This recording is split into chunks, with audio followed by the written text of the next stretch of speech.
pemirsa Obat TV, hari ini saya akan berbincang dengan Ibu Inggita Kusumastuti. Beliau merupakan ahli gizi FKUB. Kami akan membicarakan mengenai tips sehat berpuasa di masa pandemi saat ini. Seperti apa interview kami? Berikut informasi selengkapnya, selamat menyaksikan. Yang mau saya tanyakan Ibu, menu sahur dan menu berbuka seperti apa yang perlu kita konsumsi di masa pandemi saat ini, Ibu?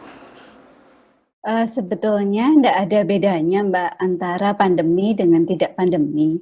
Pada prinsipnya, kalau kita berpuasa atau tidak, prinsipnya adalah yang kita konsumsi adalah gizinya seimbang, di mana harapannya kebutuhan energi maupun zat gizi kita terpenuhi sesuai dengan kondisi kita. Jadi pada prinsipnya adalah makannya tetap beraneka ragam, juga memperhatikan kebersihan diri, memastikan berat badan dalam kondisi yang ideal, dan tetap beraktivitas fisik. Begitu prinsipnya, Mbak.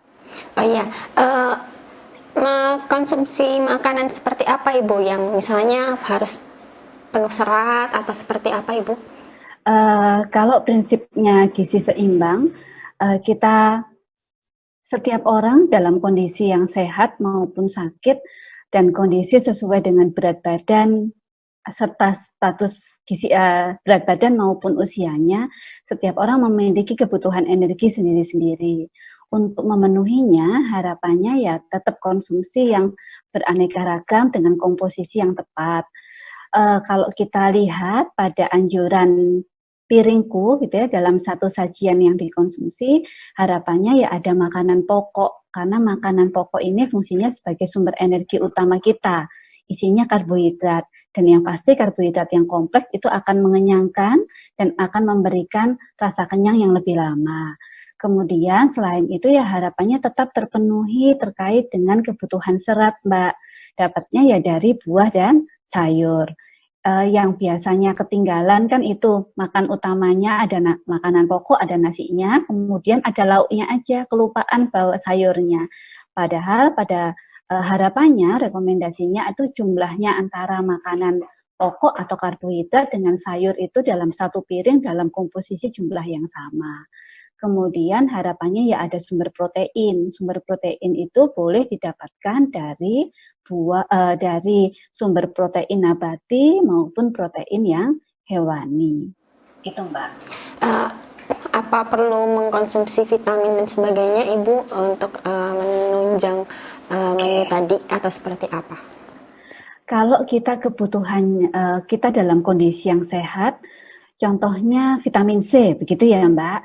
Kalau orang sehat itu kan angka kecukupan gizinya untuk vitamin C pada kondisi orang dewasa itu sehat hanya sekitar 70 untuk perempuan dan laki-laki itu 90 mg saja.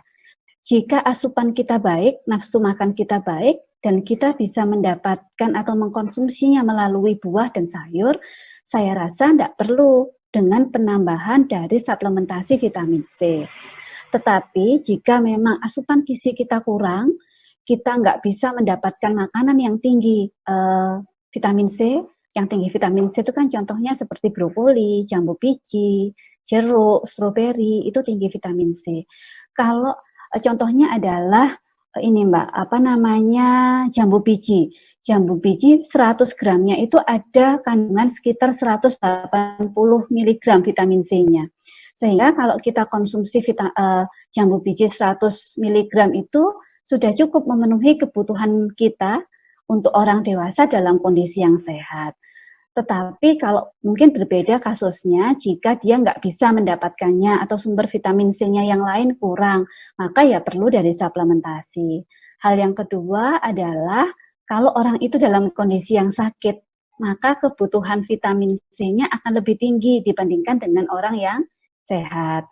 Jadi kalau dia ada kondisi pilek atau infeksi, harapannya sih mengkonsumsinya tidak lagi 70 untuk perempuan, tidak lagi 90 mg untuk laki-laki, tetapi 200 mg atau lebih itu akan mampu untuk meredakan kondisi infeksi. Begitu, Mbak. Ibu, selama puasa ini, apakah kita masih boleh mengkonsumsi teh atau kopi atau mungkin makanan-makanan gorengan? semacamnya Ibu? Atau sebaiknya diganti sama makanan yang sehat dulu dan memperbanyak minum air putih? Yang pertama adalah teh atau kopi. Jadi teh atau kopi itu memiliki efek diuretik, sehingga biasanya kalau kita habis minum kopi, itu kita kepingin buang air kecil terus begitu ya. Harapannya tidak dikonsumsi waktu sahur, karena nanti kita jadi efek dehidrasi akan lebih cepat dibandingkan kalau nggak mengkonsumsi kopi. Apakah boleh dikonsumsi setelah berbuka? Silahkan kalau memang kalau kopi tadi ya harapannya saat kondisi lambung kita tidak dalam kondisi yang kosong. Kalau mau minum kopi dijeda agak nanti lah setelah tarawih, ba'da tarawih itu akan lebih aman karena ada makanan yang sudah masuk di dalam lambung kita. Kalau teh bagaimana? Kalau teh biasanya kita gunakan sebagai menu berbuka puasa, minum yang manis salah satunya teh, silahkan. Karena memang pada waktu berbuka harapannya kita mengkonsumsi yang manis agar mengembalikan kondisi kita yang awalnya mungkin terjadi hipoglikemi, kadar glukosa di dalam darah kita menurun, dengan konsumsi makanan yang manis akan memperbaiki kondisi itu. Gitu, Mbak. Kemudian tadi apa? Gorengan ya? Gorengan Ibu. Oke. Kalau gorengan, eh, apakah tidak boleh? Boleh.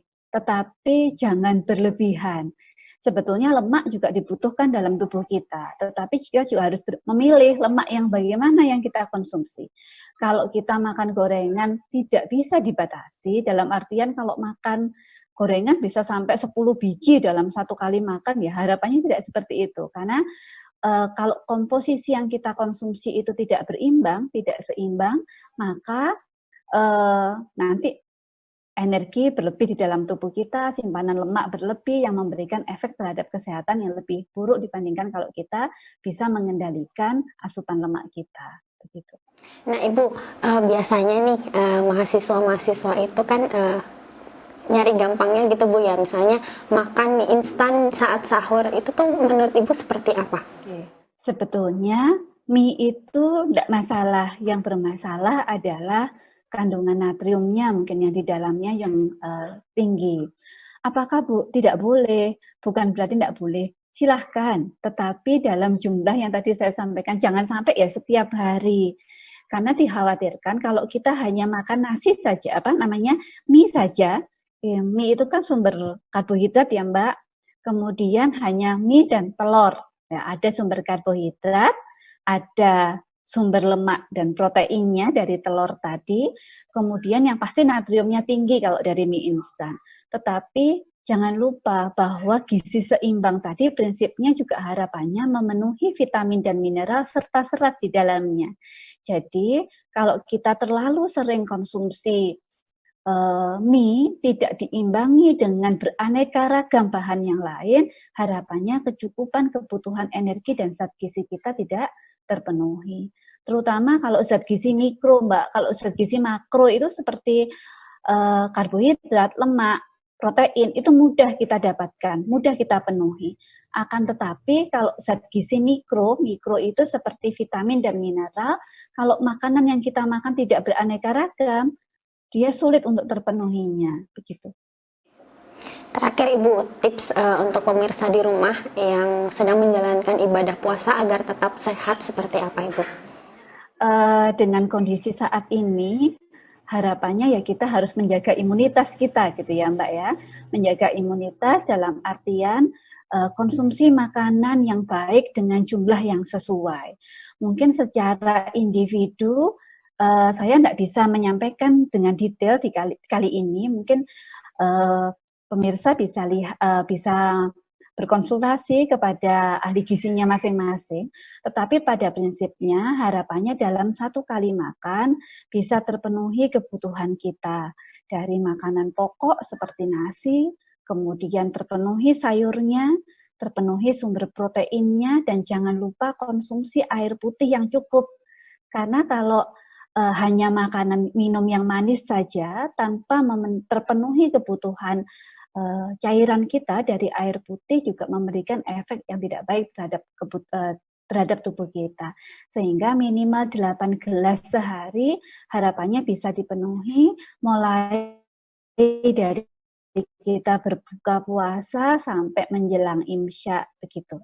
Insya Allah itu yang bisa saya sampaikan terkait dengan olahraga, yang tetap berolahraga, tetap berjemur, kemudian jangan berinteraksi dengan tidak aman, dalam artian kita harus tetap melakukan social distancing pada kondisi. Buah juga penting Ibu ya? Oh iya, betul. Buah jadi pemenuhan serat, vitamin, mineral juga bukan hanya dari sayur saja, tetapi juga bisa terpenuhi melalui buah. Terima kasih banyak Ibu, semoga Ibu sehat selalu, semoga keluarga juga sehat selalu, kita semua tetap dilindungi oleh Allah Subhanahu wa Ta'ala. Terima kasih banyak Ibu. Ya, sama-sama Mbak. Ya, pemirsa, itu tadi perbincangan saya dengan Ibu Inggita Kusumastuti mengenai tips sehat di masa pandemi seperti ini. Bagaimana puasa pemirsa di rumah? Tetap jaga kesehatan, tetap bahagia, dan di rumah aja.